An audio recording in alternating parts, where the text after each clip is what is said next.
Hey guys, it's Chris8144. This is sort of a request video from one of the users that I've been gaming with recently. He's been wanting to learn a little bit more about Common Arms, so I've been teaching him a couple of the basics and all that stuff. So I figured I'd do a little scrim analysis video in real life. This you can see the interactive shit here. Let's try to readjust this a little bit so you can see everything. First and foremost, this is my BenQ monitor that I just received in the mail. Actually, it was Wednesday, I believe I got it.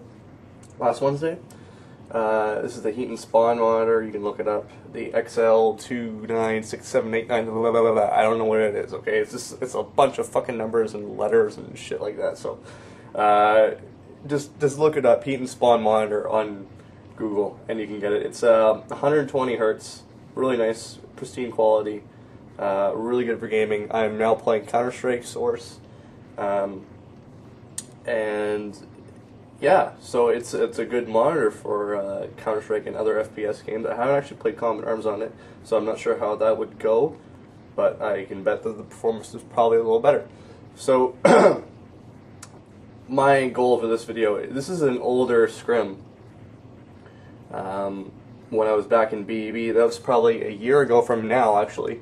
November of last year. It's October 31st today. And I just wanted to review a couple of the things that I did back then well. This is probably before I actually started getting really good at the game.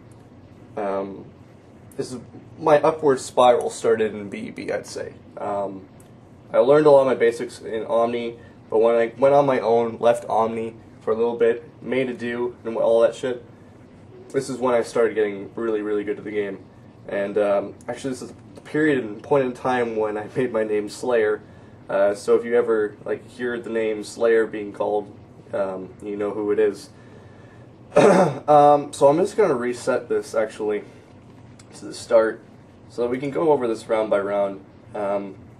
Basically, if you wanted to view this video, it's on YouTube right now. The link will probably be in the more description, so you can take a look at that. So you can see the whole live version. But right for now, I'll just point out a couple of things that you might want to take a look at. So I remember I was editing this video and I had to hop right to this point. I didn't have the start round. But basically, a couple of things that you can learn here on offense is that I'm looking at multiple positions. There's a little spot. Let me just rewind this. This is really important for double doors players. Is that there's two possible places you can get picks, obviously through the double doors, and then the other one that's really effective. You're going to see it in a second. And this is at 22 seconds. Right over here, this little crack, you'll see me flick to it every once in a while. I'm actually checking right now, see I'm flicking to it. I'm actually checking for name tags, and I can also shoot people through that little crack. I got many frags when I was playing the game, you know, to the point where I actually peaked and I got really good at the game. This is one of the ways that I got so many entry frags on offensive side of Sandhog. Notice my positioning too. This is 25 seconds into the video. You can pause it if you like. My positioning is so that all the bullets, they always go under the M4 dot in the middle of the ACOG. So you want to position yourself. Obviously, my dot is just above the entry point. If you practice the game and you fired the gun a few times with the ACOG, you know exactly what I'm talking about. And I'm not sure if I get any frags this game in particular, but I have scored many and numerous rounds because of those entry frags. I keep tabbing out. So right now, basically, it's the basic slow play on Sandhog. BEB always like their slow plays. So this is just the general nade, and this right away I want to stop here because I think this video alone, if you watch it, teaches you a lot of things about nading. It's really important to use those nades well. I see so many times in scrims, people just automatically off the start, first 5 seconds, everyone's nades out. You don't want to do that, especially on maps like Rattlesnake. Rattlesnake, when you're on defense, can save you so many rounds, just stacking nades on the entry points when teams rush in. stuff like that. You want to make sure that you always coordinate your nades. Now, back in this time, when I was throwing that CTF nade, my only like sort of idea that I wanted was to get a frag on CTF. I never thought of coordinating a nade with, say, someone pushing mid and having an aggressive posture on spawn. I can go over that later, but basically, my idea here is that I throw a nade towards CTF. Not only am I going for the frag, but I'm also backing that CTF player up.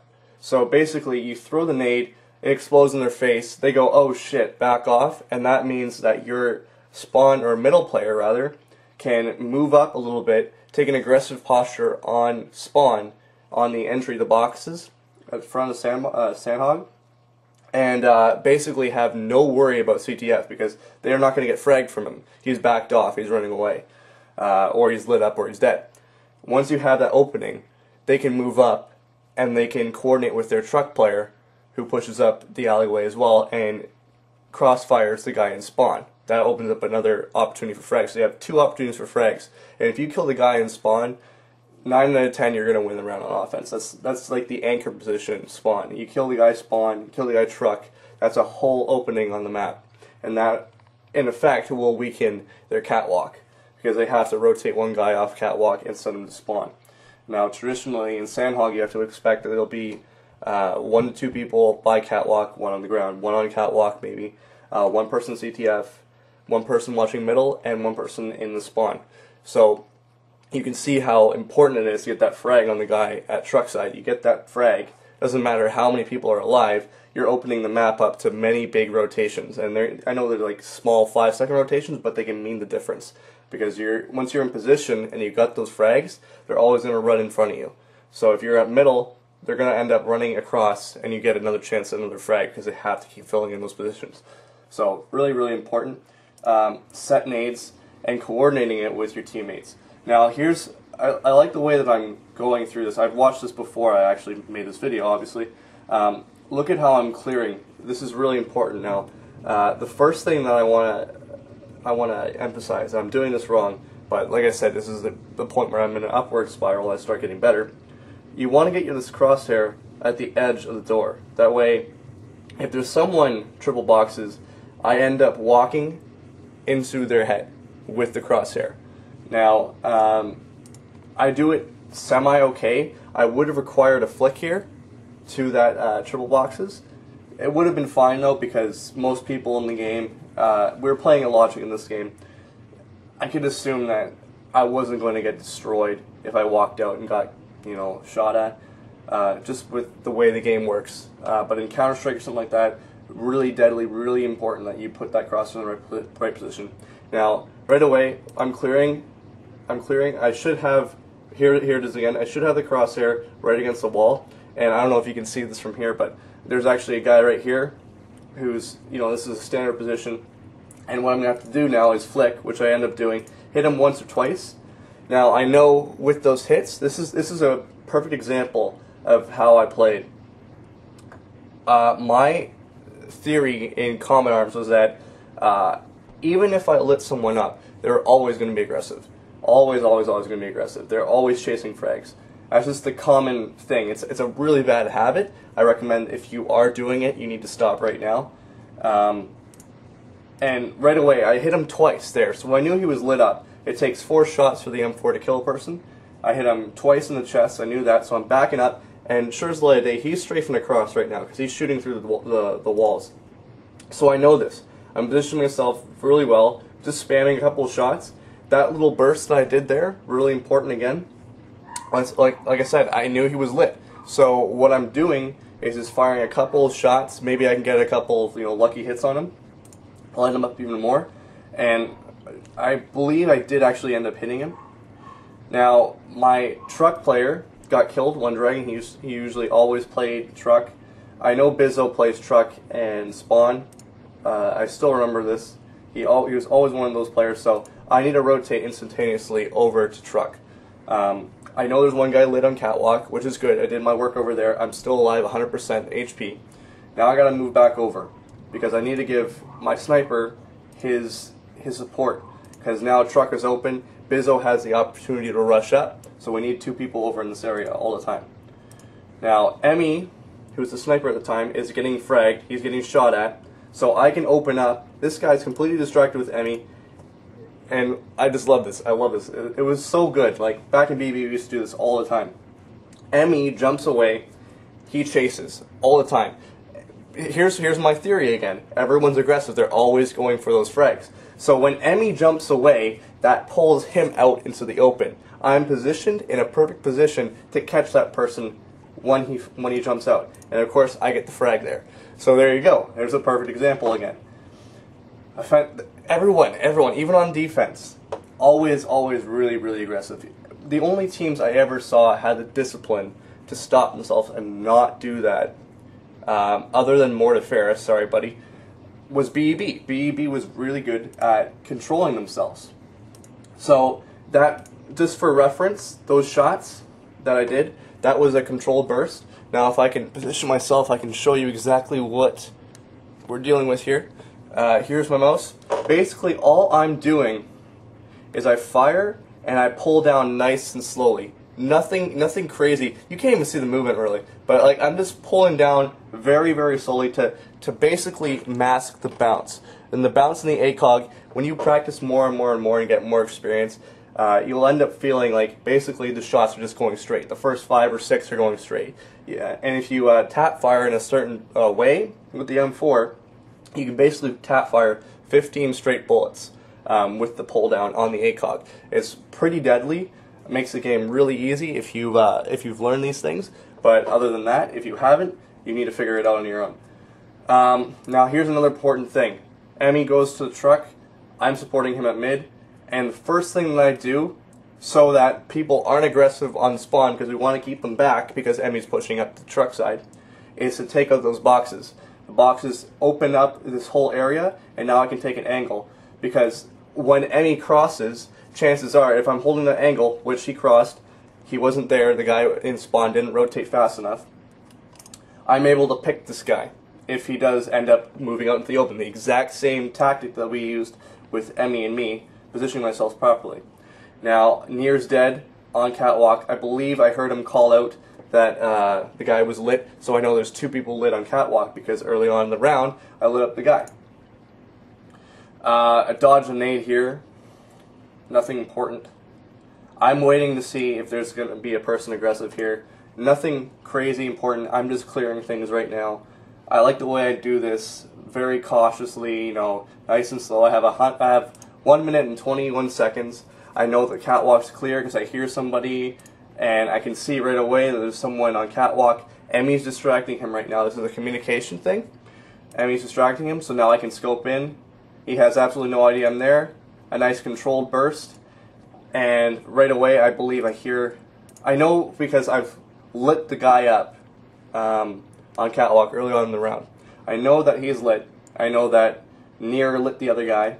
So I was able to strafe across, kill him with an easy burst. I knew because this guy was lit, the chances of him playing aggressive were very slim. Semi-aggressive, very slim. He's going to be completely passive, so the only place he could have possibly have been without running away, because we had the spotting, we had no idea that we have every idea rather, that there's no way that he could have rotated through CTF. So the only possible place he could have been right away is mid. So I come around the corner, pre-firing it, and there he is. And that's also a communication with Emmy. So that's 3 frags, good start. Now, right away this second round, this is really important. I want everybody to look at this because this is something that I didn't even realize I was doing right until later on in my Combat Arms career, was map control. And this is a perfect example of map control. Now, once again, like I said before, you never ever want to waste your nades. There has to be a purpose with those nades all the time. So right here, what I'm doing, it looks like a general nade. Like I'm just throwing this nade. Who cares?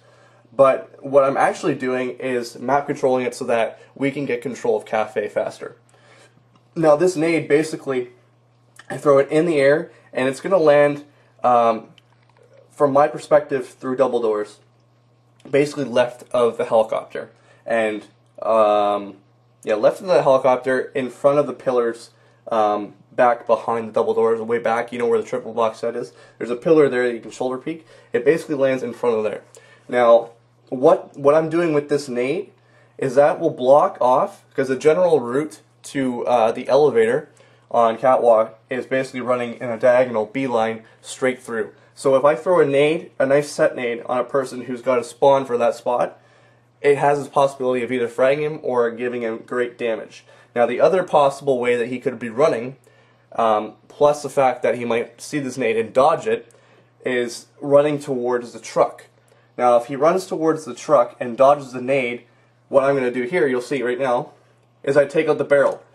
2 explosions at the exact same time. Do you see what I'm doing here? Big map control, and not only am I controlling the map and diverting their players from going up the elevator, I'm allowing my teammate, right here, the chance to go into cafe without worry of nades, first of all, because they can't get in position to throw nades in the cafe, and a clear route into catwalk where he can jump in and get an initial pick. Now, one player that I can think of in particular that really liked to use this, he didn't use it personally, but when we did play together, was Solidify. He used to run up through cat, so this was a perfect way of basically blocking up all the players that ran towards cat up elevator. They ended up grouping up together. He would strafe across catwalk, get 2 frags, we win the round. Perfect way of entry frags. Other than that, this video, you can look through it, you can talk about it, socialize about it, or whatever, but I want to keep this video as short as possible, so those are the #1 things that I've really noticed in this video that are really important. Other than that, I'm going to do a couple more of these in the future. I don't know how well the combat arms community in terms of competition is anymore, but some things that you can use and apply to your everyday game. Yeah, so I think ICOG's left. I'm not sure if Woggle's left anymore. I think they're dead. So if you're still playing competitive, if there's someone out there, here you are. Thanks for watching. Hope it helped.